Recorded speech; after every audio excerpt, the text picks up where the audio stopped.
It's Marley from the Energy Boutique with your energy forecast for Tuesday, March 4th. So we have the moon in Taurus energy all day, which is going to be a beautiful thing to help us stay grounded, help us stay present, help us stay focused, and react to some of the situations and circumstances from a logical, practical mind space, which is definitely going to be a helpful thing, seeing as we are in Pisces season, and the tendency is to get a little bit more over emotional than we actually need to be. So that grounding force of that fixed earth energy that the moon in Taurus is lending us is going to give us a different lens, a more realistic lens to handling our thoughts and handling our emotions. Now, speaking about emotions, we have 9 different aspects taking place here today. All 9 involve the moon. This is one of 3 official moon days that we have coming at us here this week.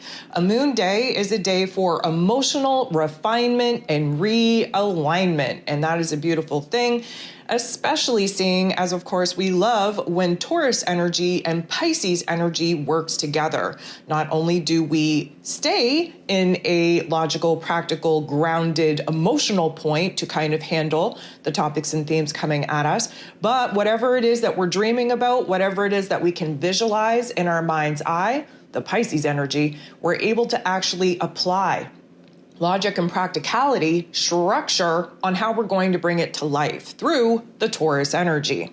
So this is a beautiful thing. Now, we just had Mercury shift into Aries energy here yesterday. If you haven't listened to that astro forecast, I'm going to recommend you do so. If you haven't done the work in your March energy guide for that particular shift, I'm going to recommend you do that as well. Here's the thing. We have a lot of pressure in the head. We have a lot of impulse kind of building in us. We have to resist acting on that impulse because, again, we're only going to be making a mess of things if we allow ourselves to take action and make moves without being supported, without gifted that green light go ahead to actually do so.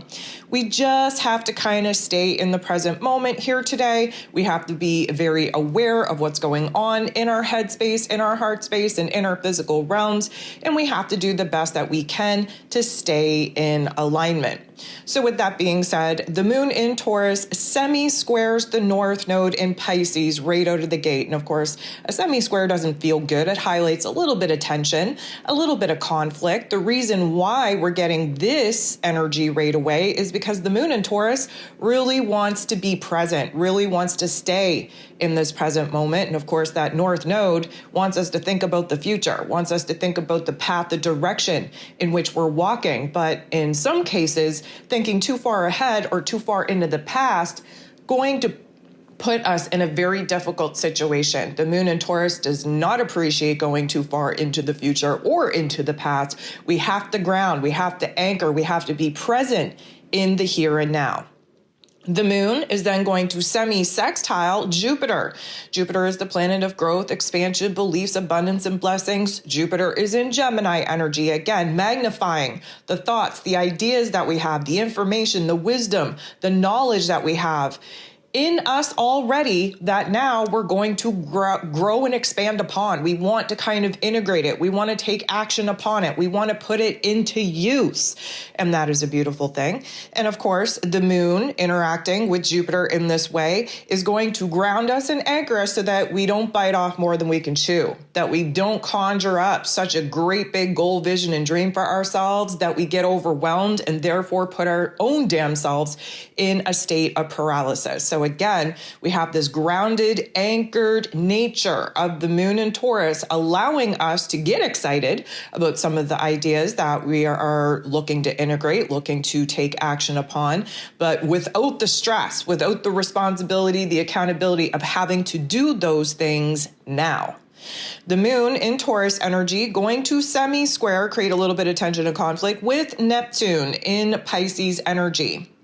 So, of course, we do enjoy Taurus and Pisces energy working together when they work well together, but this isn't the greatest aspect, which means that when you add water to earth, what happens? Well, we get into some muddy emotions. And of course, it doesn't feel good to sit in the funk, to be stuck in the mud, so to speak.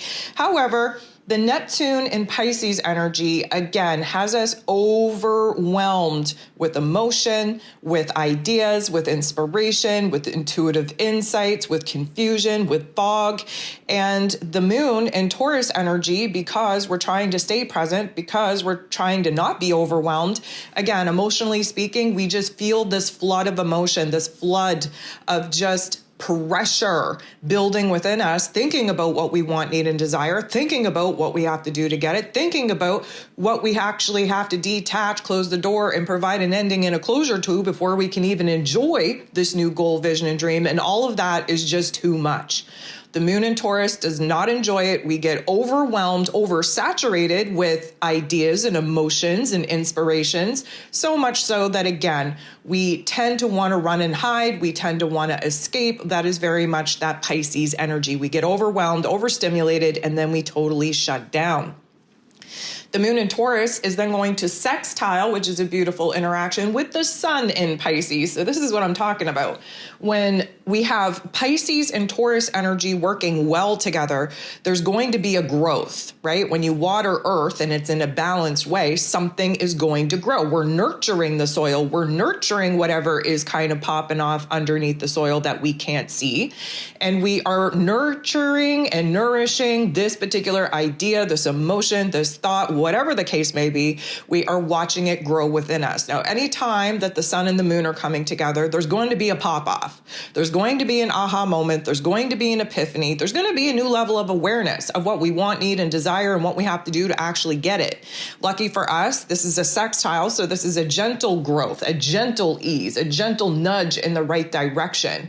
And so we're not feeling overwhelmed. We're not feeling pressurized. What we're doing here is we're receiving some beautiful energy, some inspiration, a renewal to our hope, our faith, our wishes, our dreams, and we don't feel pressurized by them.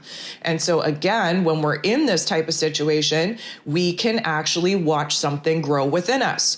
We can watch a new growth of self, of dreams, of hopes, of understanding what we actually want to pour our time, energy, and attention into in our physical realm. So this is going to be a beautiful energy for us to kind of feel a little bit refreshed and renewed.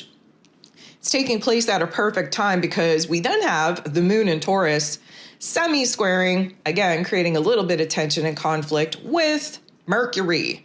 Mercury is now in Aries energy. We're hot to trot. There's a lot of pressure going on the head. We're a little bit spicy. We do have to manage our energies. We specifically have to manage the verbal vomit that is eagerly wanting to spill out of our mouths. The moon is our heart space. Mercury is our head space. They're not on the same page. They're not on the same wavelength at all. And so emotionally speaking, again, in Taurus energy, we just want to be in the present moment. We want to feel good about what's going on in this present moment. We want to lean into comfort and familiarity. Mercury, on the other hand, he wants to burn the whole place down just for the sake of taking action, making moves, and of course, creating a little bit of spice, a little bit of excitement. But that is a very dangerous thing for us to be doing at this particular juncture. And so Mercury has all of these ideas, all of these impulses, all of these wants, needs, and desires to kind of, stir the pot, so to speak. And of course, the moon in Taurus does not want any of that drama. The moon is then going to sextile, beautiful interaction with Mars. Mars being the god of war, ruling over our physical energy, our drive, our passion, our desire, even our anger. Mars is in Cancer energy. And so again, we have earth and water working together. It is a positive interaction, so something is going to grow.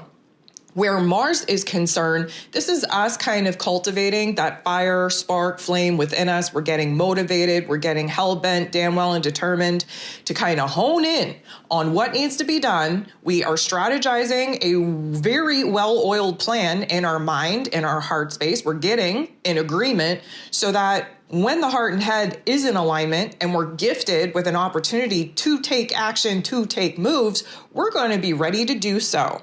And so emotionally speaking, this is a little bit of an emotional pep in our step, but we're not losing ourselves in it because again, moon and Taurus grounding us, anchoring us into this present moment. We are logically, practically, realistically looking at what needs to be done without the stress, without the pressure, because this is exciting. This is inspiring. We We are finally reaching the point where we feel well equipped, well prepared to do what needs to be done to free us from the constructs that, again, are suffocating our energy at this point, because it's the old world that the old version of self has built.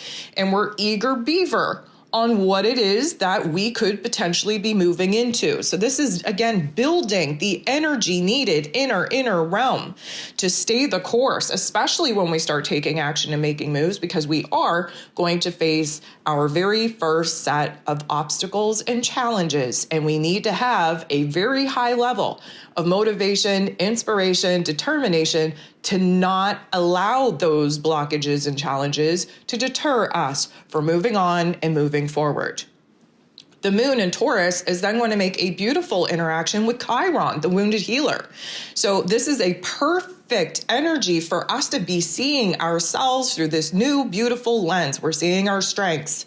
We're seeing our ability to stay grounded. We're seeing our ability to not get carried away with ourselves, to not be triggered and activated in some of the ways that we used to be. And so again, Chiron being that wounded healer, we're leaning into the healing energies. We're leaning into this calmness, this peace, this contentment that we're now finding within ourselves. And we know that we have to pace ourselves, pace our energy, because again, energy management is a very big, tough love life lesson for us right now. And when we do that, we see the confidence, we see the strength, we see parts of self that we haven't seen in a very long time, and we're anchoring that into our awareness. We're integrating that perspective, that ability to kind of see ourselves in a new light. That is becoming more and more of our normal reality. The moon is then going to sextile, which is a beautiful interaction with Saturn, the Lord of Karma, who of course is in Pisces energy. Again, another instance where we are going through a growth period, and it doesn't hurt. This is a sextile. This is a gentle nudge. This is a gentle growth. There's an ease taking place here. Now, of course, just want to remind you, Saturn does bring a little bit of a reality check, but it's not a harsh one at this particular juncture anyways. Saturn in this Pisces energy, again, we're looking to kind of dissolve, if you will, the false belief system, those old goals, visions, and dreams that belong to the old version of self, and the structures in our physical realm that old version of self has built and created that, again, we're no longer in alignment with. Now, emotionally speaking, we're already in a pretty grounded, anchored type of point because of the moon in Taurus. And so Saturn just helps us to organize our thoughts, organize our emotions, organize what we want to do, what we need to do, without feeling the weight of the world on our shoulders to actually do it. And this is a very interesting dynamic, because when we allow ourselves to naturally and organically build to a particular point of action without that pressure, without that stress, it really does feel more like a choice than a pressurized system forcing us out of particular aspects of our old life and pushing us into certain wants, needs, and desires of the higher self. When it is a choice, and when you are operating in alignment with the mind, body, soul, it doesn't hurt as bad. It's not as stressful. It's not as, I'm going to say, overwhelming. And so now we're kind of putting the dots together. We're putting the plan together. We're understanding how we're thinking and feeling about certain actions that need to be made, but we're also giving ourselves permission to not have to act on it as of right now, and therefore give ourselves a little bit more time to build up to all of the things that we know eventually need to be done. The last thing that we have going on here is the moon in Taurus energy conjuncting, coming up to, teaming up with, bumping into Uranus, the great awakener, of course, in this Taurus energy. So I love this because, of course, a conjunction is just as much of an ending as it is a beginning. We have to kind of remember that Uranus in this Taurus energy is trying to kind of infuse us with a little bit of a rebellious type of energy so that we can boss up and do what needs to be done to detach, disconnect from the old world. Again, Uranus was retrograde for like 4.5, 5 months. And in that time, we should have been illuminated to where it is that we have a death grip on the old, where it is that we're praying for change, where we want change, where we want to see transformation in our life, but yet we're still not willing to let go of the people, places, and things that definitely at one point meant a lot more to us than currently does. But for some reason, we still have a death grip on it.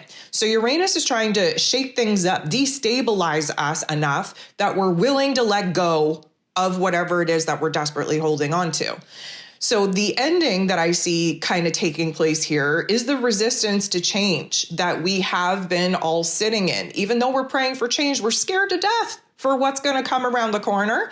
And until we can find ourselves in a more excitable, more open type of energy, looking at it like an adventure instead of a punishment, this particular energy is just trying to shake us up, wake us out of, again, resisting making the changes that we know that we need to make. The beginning part of this is beautiful because emotionally speaking, like I said, we're naturally, organically building up to this action point without the pressure, without the absolute suffocation of one particular area of our life, forcing us to make the changes that, again, yes, there is a part of us that's resisting, but emotionally speaking, with the moon in Taurus, Uranus is sending a lightning bolt of energy to open up our mind, open up our heart space, realize that guess what? We're kind of slowing up the progress here. And so I feel like this is a beautiful thing because it brings in a certain amount of clarity that we didn't have before. It brings in a certain energy into our central nervous system that we didn't have before because, again, we're tapping into that rebellious warrior type of energy, which of course has us going out looking for the challenges in order for us to boss up to those challenges, overcome those challenges, and of course, find ourselves in an upgraded situation and circumstance where this new version of self is concerned.